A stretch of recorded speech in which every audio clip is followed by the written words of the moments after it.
Good morning. The December 10th, 2024 virtual work session of the Anne Arundel County Council is called to order. Madam Secretary, please call the roll.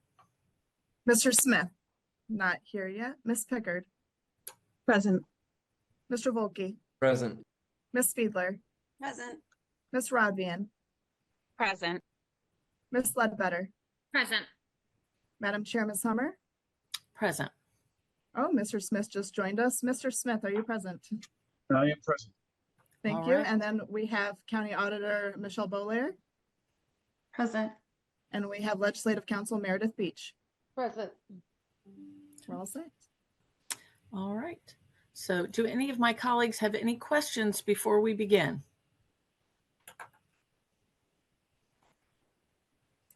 No questions. All right. Hold on just a second, please.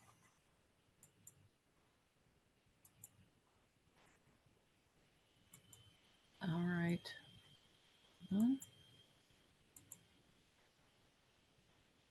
Okay. Let us begin. The first bill on is bill number 9524. And Mr. Hunt. This is. I believe this is Your Mr. bill. Volke's bill. Oh, I'm sorry. I'm sorry, Mr. Volke. This is yours. Yep, thank you. So this is the first of three, and I want to thank the chair for the accommodation because I do have to go to court at 10 o'clock. So appreciate you putting these on the beginning of the agenda. So the first bill that I have this morning is, as you noted, Bill 9524. And if this bill looks familiar, it's because it is a bill that this council has seen previously. So if everyone recalls, Bill 86-19 was an identical bill to this bill. The last council, which was constituted differently than this council, took this bill up in 2019 toward the end of the year. Just some background on the bill. So the bill codifies a number of longstanding and consistent ethics opinions that have been issued over the years by the County Ethics Commission.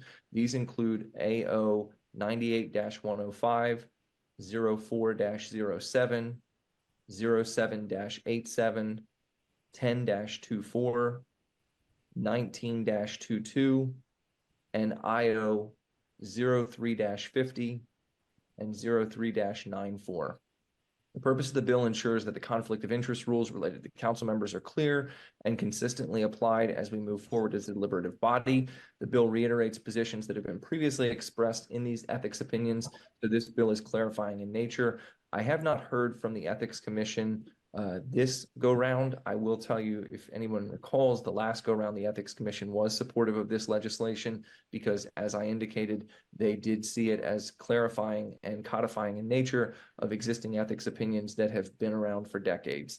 And with that, I am certainly happy to answer any questions that any of my colleagues have, but that is what this bill does. And again, it is identical to Bill 86-19, which came in front of this council 5 years ago. Thank you.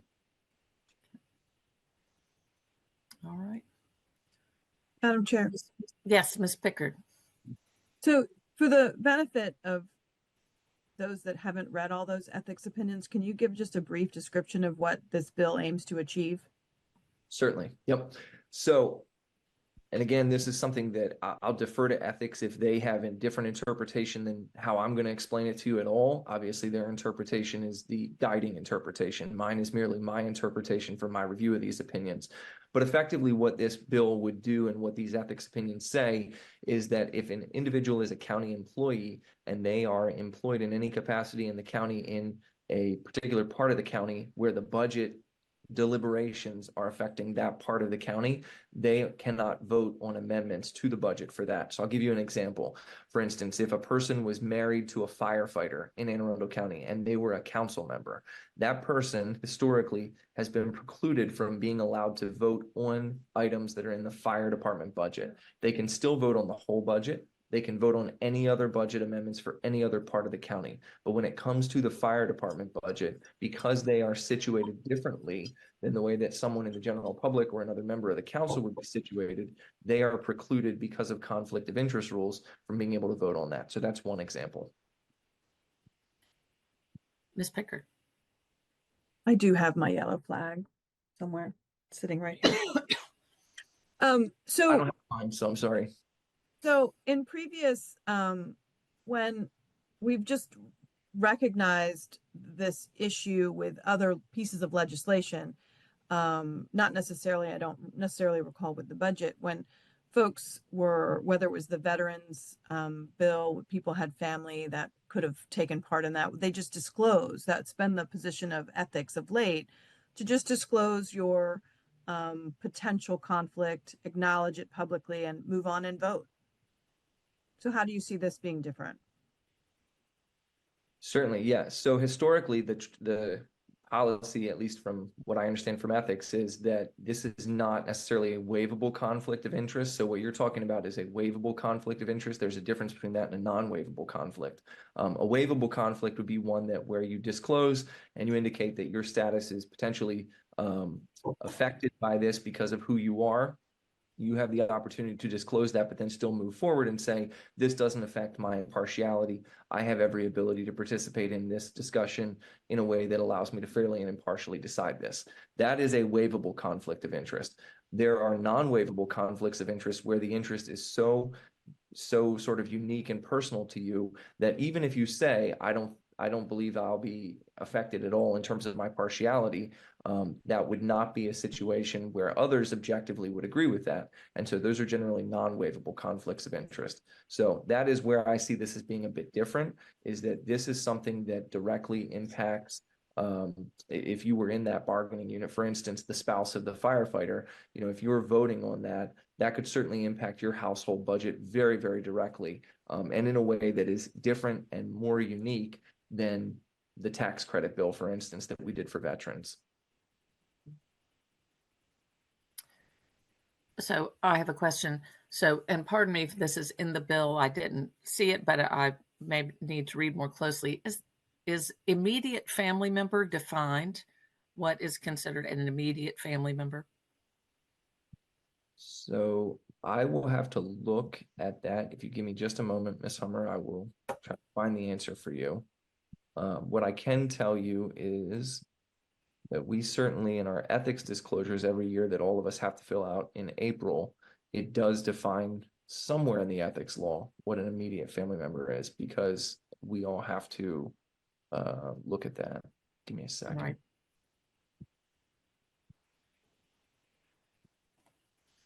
I do not see a definition in 7-1-101 on page 2 of the bill for immediate family member.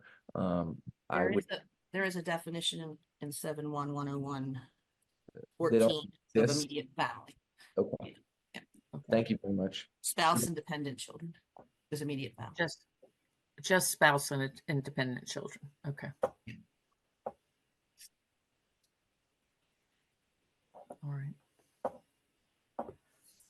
Are there any further questions? Yeah, Ms. Ms. Ledbetter. Mr. Smith. Thank you, Madam Chair. Oh. Mr. Bulkey, could you I want to clarify, we can use the firefighter example that you were using. You specifically mentioned if there was an amendment to the budget. Right. So that individual, that hypothetical council member in this case, this bill would preclude them from voting on an amendment to the budget in relation to fire department salaries, let's say, but not from voting on the budget as a whole. Correct? That's correct. Mm-hmm. Okay, so you're just targeting essentially changes to the proposed budget, not the entire package. You're not essentially having that seventh council person in that hypothetical case have to sit out the entire process. It's just an amendment to that very particular instance or category. Absolutely correct. And to just tack one more point onto that, and that has been the consistent position from ethics for the last 2+ decades. Mr. Smith. I think you have Ms. Rodvian waiting in the wings too. I think she's Yes, next. I see. Yes, I see her after Mr. Smith. Mr. Smith. You're still muted.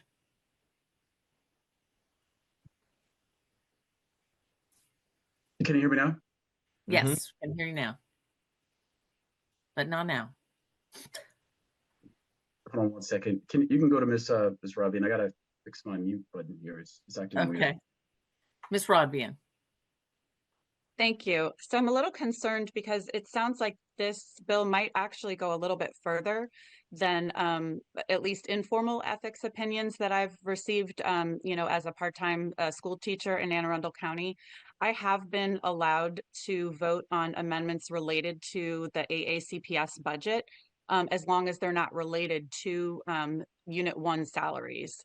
So anything else related to the school budget has not been a mandatory, not required mandatory recusal, just simply disclosure. And I have always done that. So I'm curious if you see this as going beyond the practice that the Ethics Commission has allowed over the past 5 budget years. Because obviously that's very concerning to me and also to the 85,000 residents that I represent, because, if I obviously understand there's important considerations with conflict of interest, but there's also very important considerations that the 85,000 Anne Arundel County residents that I represent have a voice on this council. Yep, certainly. So appreciate that question.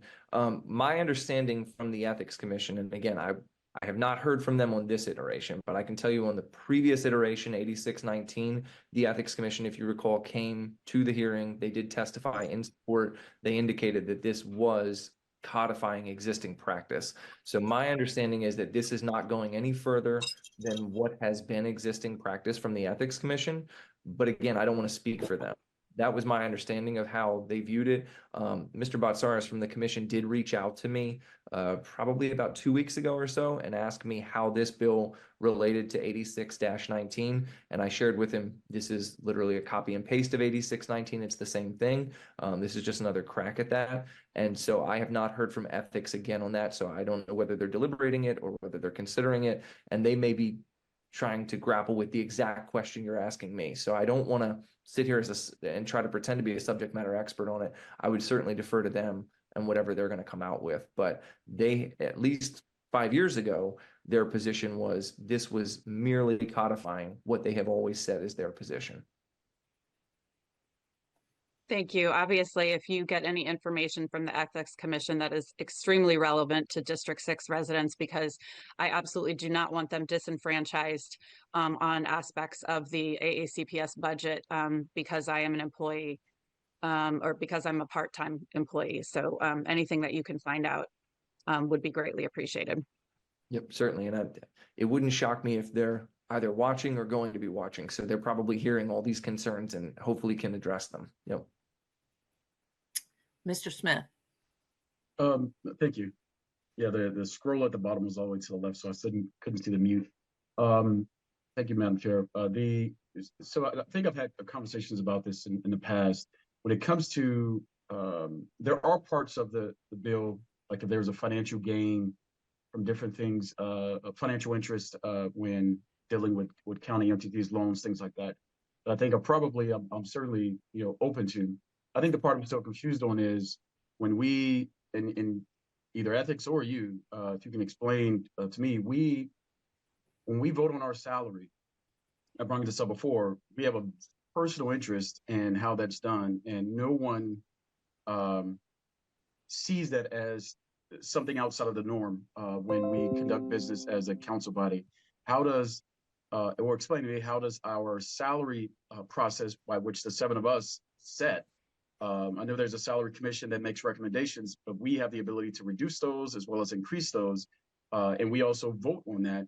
And in the process throughout the year, in addition to that, we vote on our chair change and vice chair change, which also has impacts to an individual's salary where those individuals benefit from it. So how was that process different from just the normal disclosure that Ms. Pickard mentioned earlier? Certainly appreciate the question. So the simplest answer is this: you are charter ineligible from ever voting on your salary. So to be clear, you never vote on your salary, Mr. Smith. You can only ever vote on the salary for you if you happen to be reelected by the voters, or whoever is going to occupy your position next, right? So we as a body are never allowed to increase or decrease our salary during our term of office. That's in the charter. So that's number one. Number two, to the extent that there is a change, it is always a change for a future council, of which we are not guaranteed seats because none of us have been reelected to the next term or elected to the next term on the county council. So it's very different because we are never voting on our compensation.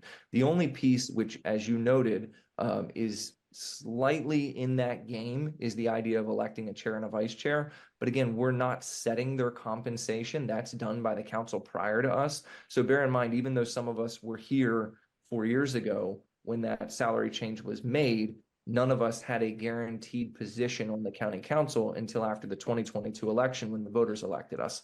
So we have not changed compensation for anyone on the county council at any point during our term. We have said that if we have officers, this is their salary level, and we obviously have to have a chair and a vice chair, but it's different in the sense that we are not changing anyone's compensation. Everyone, you can look right now, and if you said, I'm going to run for county council in 2026, unless this body were to change it, those salaries are already set. So you're not, it's a bit different because we're not changing our compensation midway through. Ours is set out in the charter, unlike teachers, police, fire, et cetera, who every year their salaries are set by the annual budget ordinance. Our salaries are set by what's in the code and what it says we are going to make over a 4-year term. So the federal government has the Hatch Act, which I've never been familiar with for a while. They have a statute, and I was trying to bring it up here to reference it. I'll definitely get it and send it to you. There is a statute at the federal level that says if we happen to live in a jurisdiction that has a high density of federal government employees, and usually folks that work on Fort Meade, specifically at the agency, they're even further restricted employees. But this federal statute actually says that in these instances where you have this huge density of federal employees, they've carved out this mechanism to allow federal employees, specifically further restricted ones, to even run for office, which the Hatch Act would actually prevent in a normal instance. But because we fall into now, there are certain conditions. They would have to be independent, separate from any party sort of apparatus and things like that. But they've carved out a provision that allows, because they didn't what they felt, the federal government, that community would be as Robbie mentioned, disenfranchised, because if 80% of the population could never be involved in the political sort of discussions that are occurring in the jurisdiction. And so if the concern is whether or not the individual who is voting on amendments or may have a personal gain, is there something we could do maybe in the code or in the charter where we carve out a provision? I think the disclosure is certainly appropriate, but if we have firefighters or teachers or other county personnel who work for the county, I'm not necessarily opposed to them pursuing office and holding seats, but at the same time don't want to limit their ability to be a council member and exercise those rights just like you and I enjoy.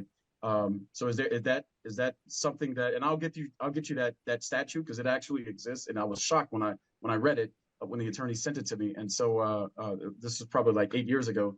But is there something that in the language we can carve out where, as long as this thing is in writing, I think the biggest thing from the public's perspective is that we're transparent and that no one is doing anything behind closed doors, and they know what's going on. They know a person works for the county as a police officer or whatever the position is, and that they choose to run for council or any elected office, that they retain that ability to be effective and exercise those duties appropriately. So I sort of put that out there because if the federal government created an exception, is it, if your concern is X, could we sort of fine tune and lay out disclosure sort of provisions that can put at ease your concerns about some of the things that force you to bring this bill back forward? So again, appreciate the sort of thinking point on that, and I'm certainly open to hearing it. I would just point out a few minor things. Obviously, in the hierarchy of laws, the federal government, then the state, then the locality, right? And so, by and large, the locality is bound by whatever the laws are at the state level, and then sometimes even by whatever the laws are at the federal level. So that preemption issue often comes into play. With that, if we were to carve out these exceptions, as you're saying, I think we'd have to ensure that they are consistent with state law at a minimum. We may have to tweak county law, right, to carve these exceptions out. And if they're consistent with state law and there's no preemption by the federal law, then it's possible that we could do that. But certainly it's different for Congress to say, here's what the law of the land is going to be versus the Anne Arundel County Council saying it, because there's nobody else above Congress in terms of a legislative authority, but there are two other levels ahead of us. So it's certainly something we can talk about, and I appreciate that sort of point for discussion, but I'm not sure if it's quite as simple as just saying we're going to carve that out in county code. No, just wanted to bring it forward. Appreciate you. Thank you, Madam Chair. Yeah. I think Ms. Pickard's up. Ms. Pickard, there's your flag. Thank you. So I served on the council when this bill came before us in 2019, and it was definitely targeted at our representative from District 6 to disenfranchise her to be able to vote on the school budget. So I believe the conversation then really rested on the fact that there's the school system and the school board is its own separate state agency with its own governance board, while we do have some fiscal authority over the pot of money. It does go back to the school board to decide how they distribute those funds. So I believe we sort of settled this back in 2019. So I'm interested why we're doing this again. I feel like this has been settled. It's been settled in Hartford County about being able to serve as a public school teacher on the county council, because we do take our charter from our charter government. But again, AACPS, I don't think anybody here has a spouse in the fire department or the police department, but this was definitely targeted at one of our colleagues who continues to serve. And it's a little concerning that we're bringing this back up at this time. So I believe that was really the crux of the decision back in 2019, was that there was a separate governance board that managed the ultimate funding of salaries and wages for public school teachers back in 2019. Thank you. Madam Chair? Yes, Mr. Volk. Oh, thank you. Yeah, so just a couple things sort of to refresh everyone's recollection. There at the time in 2019 were actually two members of the council that were affected by this. If everyone recalls, there were two members of the council who recused themselves from the vote. It was Ms. Rodby and it was also Mr. Pruski at the time who this bill also affected. So if everyone recalls that vote, both of them recused themselves from any deliberation on this vote, any discussion on it, and then the ultimate vote itself. So there were only 5 council members who could vote on this bill. The ultimate vote on 8619 was a 3-2 vote. Because there were not 4 affirmative votes of the council, the bill failed because it does require 4 affirmative votes, not just a majority. And the discussion at that point, I don't recall it centering exclusively on the sort of outside authority of the school board. I know that that was certainly an issue that I believe Ms. Pickard raised. I think Ms. Lacey landed in the position she did on slightly different grounds, if I recall correctly. I think some of her argument was that more along the lines of what Mr. Smith and others are saying, that members of the council should be able to police themselves. If there is a conflict of interest, they know the rules. They should be able to recuse or to make a decision for themselves as to whether or not they were going to participate in the vote. So I think there were a couple lines of reasoning that were used by the members who voted against the bill as to how they got there. And again, I think nothing has really changed with respect to the ethics opinions, at least not as far as I'm aware.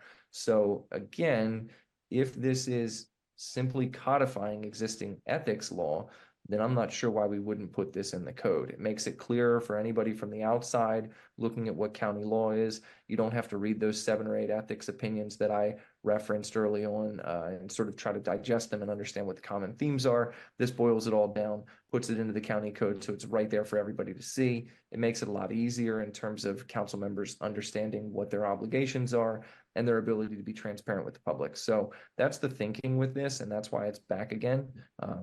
So hopefully that helps. Ms. Fiedler.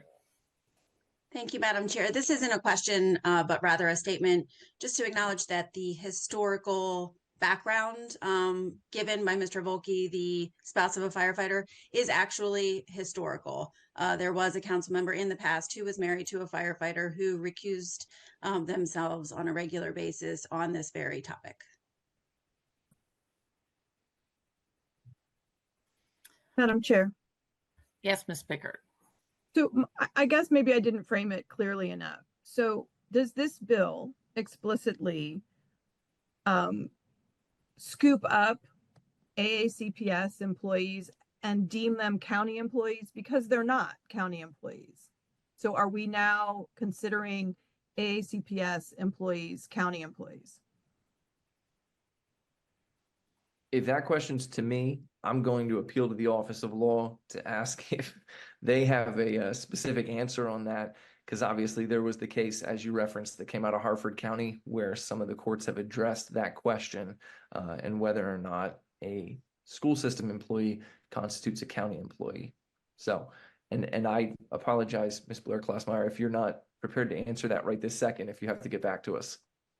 Well, I can, but I can tell you that under the definition of employee, it does not include an individual subject to the Maryland public ethics law, which, because the board is a state entity, would be subject to the state law, I believe. I can, but I'll look at that question. Thank you. Madam Chair. Yes, Ms. Pickard. So I ask because there are lots and lots and lots of state employees that serve in the Maryland General Assembly. So, and vote. I'm not sure how they deem how they vote and what they vote on. But I know local education agencies, LEAs, are definitely deemed state bodies. So I apologize. I have not read the bill line for line. I don't remember exactly the 2019 bill, but is this about county employment, or are you now saying county and AACPS employment? So I believe that the way the bill talks about a close economic association in section 7-5-110 states it means the employers, employees, and associates in business or professional enterprises, including an employee organization as defined by 6-4-1016 of this code, an exclusive representative as defined by 6-4-1017 of this code, and a uniform public safety exclusive representative defined by 6-4-10116 of this code, or the council member or a member of the county council's immediate family. So that is the definition that is included in the bill for who is covered by the bill with respect to their employment.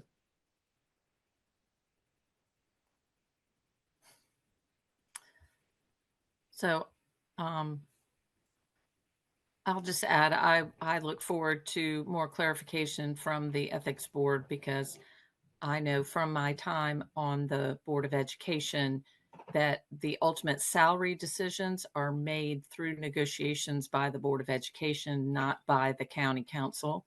So the county council isn't actually voting in our budget for the exact compensation for any employees that come through. That is all then negotiated after the budget is passed. And so that's a different mechanism. So I will be interested to hear what the Board of Ethics says about that, because it is a different compensation plan by a different body than what we have, for instance, for county employees or for others. So are there any other questions or discussion on this? All right, we will keep rolling while we have Mr. Volke here. Mr. Volke, bill number 9624. Thank you, Madam Chair. I hope this one's maybe a little more straightforward in terms of exactly what it does. So if you look at it, it's a simple bill. It allows for pre-built temporary structures to be placed for a period of less than 10 years at a religious or educational facility, provided they're less than 1,200 square feet. They are served by electric, but not plumbing and sewer. They do not increase the impervious surface, and they do not impact on-site parking. So this would allow effectively for a church or an educational facility to come in and put in a trailer on their property, provided it meets those requirements. So it's a relatively straightforward bill. This comes out of a request from a constituent to be able to increase the use of their property. Are there any questions about Bill 9624? Ms. Fiedler. Thank you, Madam Chair. No question. I just want to recognize that this reminds me of my Sunday school days. I attended a church in Pasadena, and we would put on our jackets and hike it out to the trailer to go to Sunday school. So I didn't know that this was no longer allowed, so I appreciate it. Ms. Rodbian. Thank you. I was just curious. I'm not thinking outside the box here enough, apparently, because I'm curious how you would have a structure that both did not increase impervious surface and did not impact on-site parking. So where, if it's not increasing impervious surface and you're not putting on a parking lot, where are you putting it? Is this like a pre-existing like patio or pad or something that exists, or is there some sort of trade-off involved? I'm just, what am I missing? How does this work? Sure, certainly.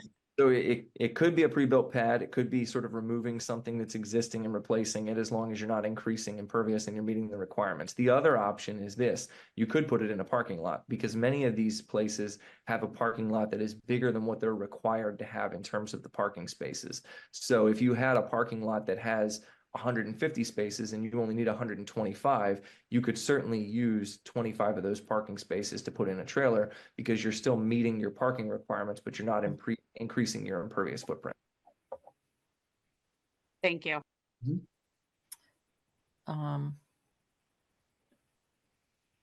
Does the administration have, oh, Ms. Pickard, I'm sorry. I was just going to ask the administration. I was just Oh. waiting for them to, if they have any concerns about the bill before its public hearing, I'd like to hear them now. Yeah. Otherwise, it seems pretty innocuous, but. Yeah, and I apologize. I don't have a yellow flag to raise. But I can think, wave like this. yeah, I can flail my arms. I think there were a couple issues that OPZ had some concerns about. I know they were talking with staff to try and come up with an amendment to address those. I'm not sure if Lynn Miller wants to add anything else. Sure, I can speak to that. We did discuss this bill with staff and inspections and permits, because although the bill would preclude this structure from having to go through SDP, it would still need a building permit, like any structure. And I think staff would have some difficulty implementing this the way it's written because of the terminology used. So one concern is a temporary structure is defined by the building code as a structure that's in place for 180 days or less. So if you're talking about a structure that's going to be there for up to 10 years, that can't be considered a temporary structure. They also, for purposes of the zoning code, we don't distinguish between a pre-built building or, a structure is a structure. It doesn't matter whether it's pre-built or built on the site. And then suitable for less than 10 years, once a building permit's issued, it's just issued for the building. There's no way to set some kind of time limit on it. Like the building can't be here for more than 10 years. So basically, I think that whole phrase, a pre-built temporary structure suitable for use in less than 10 years, is a problem. And maybe you could just refer to it as an accessory structure for an office or meeting space. I think that the way you've defined the structure is going to be a problem for purposes of permitting. the other question we had, I believe Ms. Rodvian already raised that question about, if you're not using parking spaces, where is the structure going to go if you're not, you know, putting any more impervious area in place? So, I think you've answered that. It would have to go on some existing impervious pad, or it would have to use parking spaces that are in excess. So I think we possibly will be comfortable with this bill with some amendments.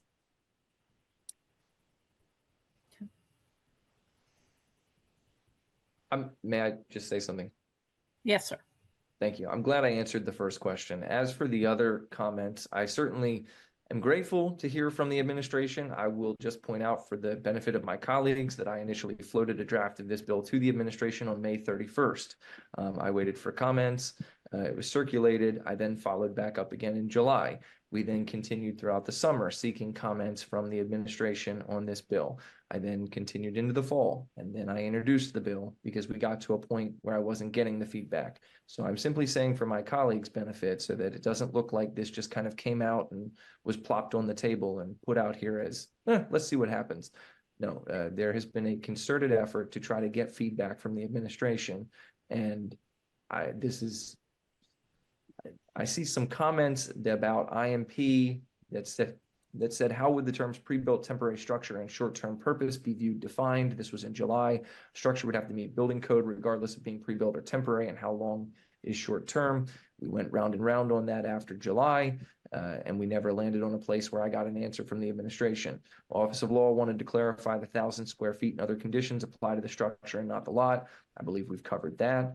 OPZ, RE short-term for short-term rentals, it's 120 days. Is that what's intended? The bill would need to specify a time limit. That was why we came up with the 10 years.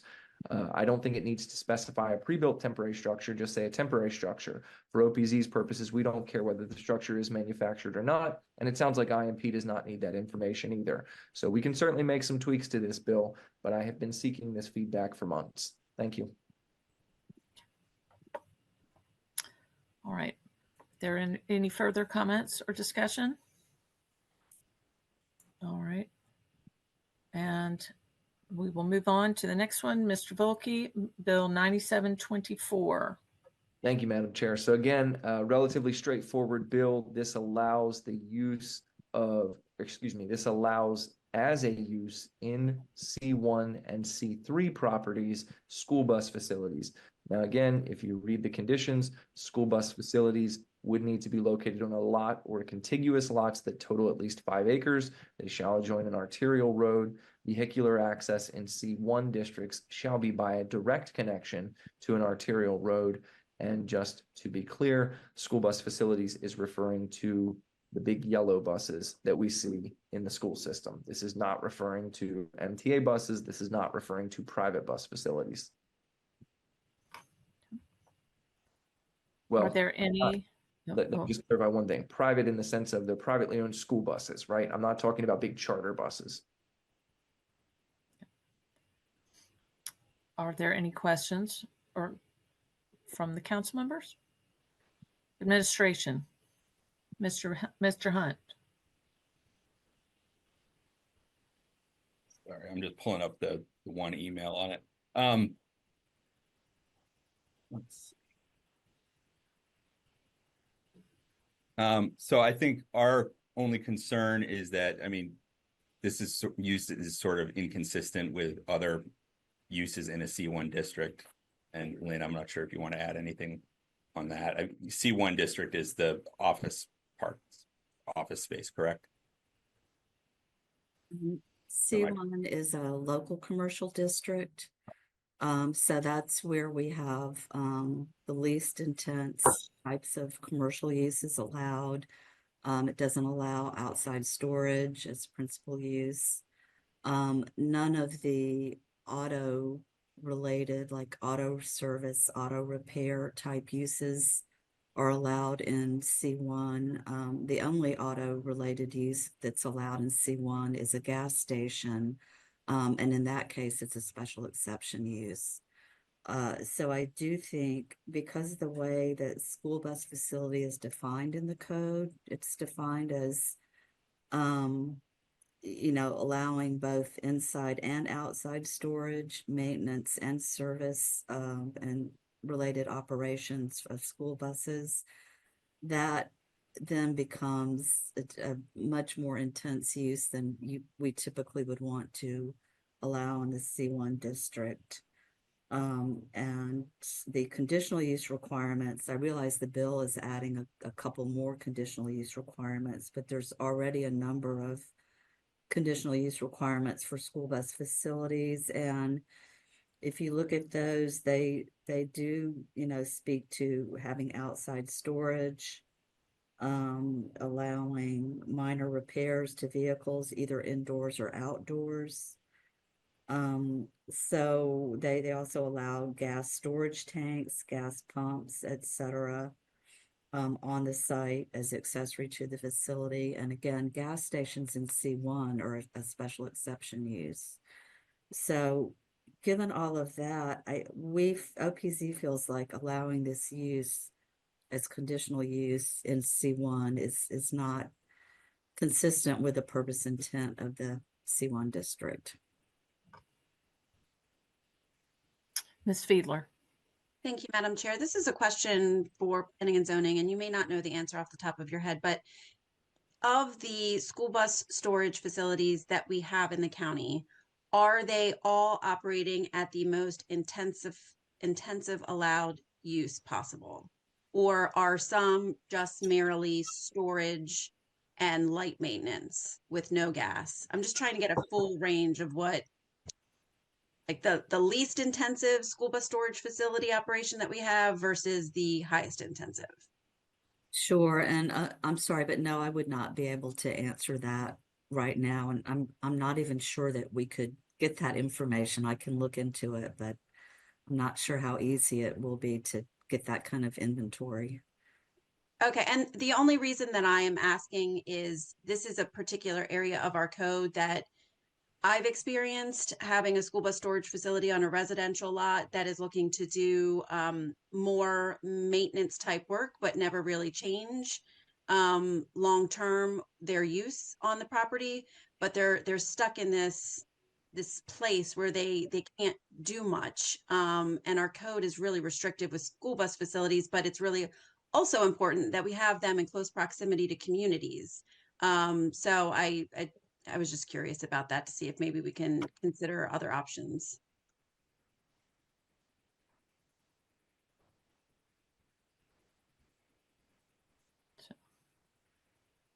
Are there any other comments or questions? Mr. Volkey? You good? Would have appreciated the feedback prior to introduction yet again, but thank you. We'll take a look. Okay. All right, if there's no additional comments, we will move on to 9324, and this is the administration.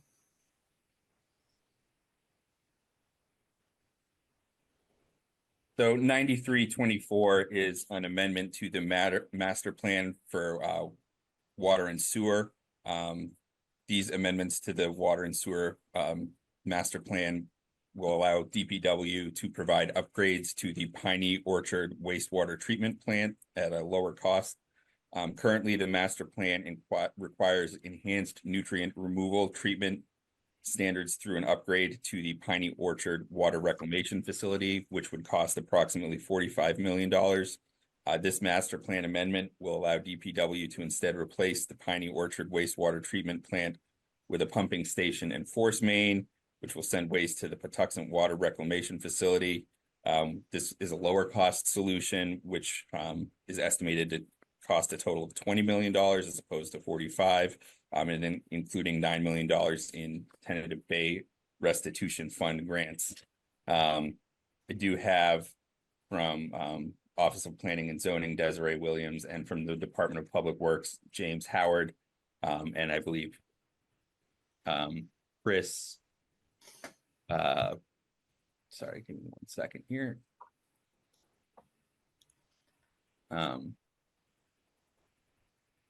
Christopher Murphy from DPW as well to answer any questions about the project or the map amendment. We do have one technical amendment that should be to the council shortly that came based on feedback from MDE.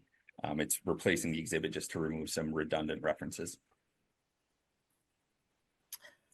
So I will say I always love any update that saves us $20 million.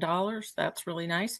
But that's a huge difference from the original. Is this just an improvement in available technology that we just weren't aware of or didn't believe could happen at the time when this was plans were originally made for this upgrade? I'll go ahead and answer that. So the original plan, when we actually got in there, we took a look at everything that needs to actually be upgraded and more, get into the design. There are more facilities that we originally imagined that needed to be upgraded. So the cost got up a lot higher than we intended. And then we went back, we looked at the idea of just sending the flow to Patuxent, and that was actually much more cost effective.